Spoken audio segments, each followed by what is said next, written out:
Somalia and Yemen combined. Well, for analysis on this story, let's talk to John Glaser. He's an assistant editor at antiwar.com. Well, this action against the generals is officially being linked only to this sex scandal. Could there be other reasons? Well, there might be other reasons that are sort of secret and, interdepartmental issues between the FBI and the military and the CIA and stuff like that.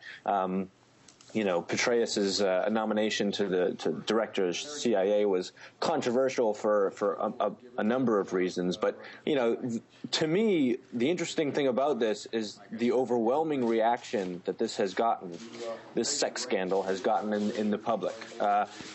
When the Petraeus, led the surge in Iraq and was the brainchild of the surge in Afghanistan. These are two policies which required arming and training radical Islamist fighters that pledged allegiance to the United States and, to a certain extent, and said that they would fight for them. But they were cruel and inhumane, and the Afghan local police, which Petraeus described as the linchpin of the Afghan strategy. These are a group of people that have been accused of murder, rape. Last year they were accused of kidnapping a boy and hammering nails into the bottom of his feet. They're accused of torture and theft. And the same types of things happened in Iraq when Petraeus organized a Shiite-Sunni civil war that ended in hundreds of thousands of lives being lost. And no reaction to all of that bloodshed. He was described as a war hero. He was portrayed in a positive light.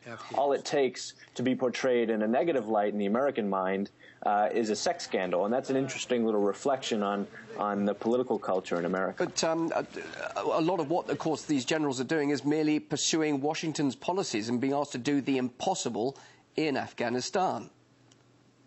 Well, that's certainly true as well, although if you read, for example, Bob Woodward's book on Obama's war, in the lead up to the surge in Afghanistan, there was a lot of resistance in the Obama administration, not to give them any credit, but Petraeus was, deeply in favor of the surge.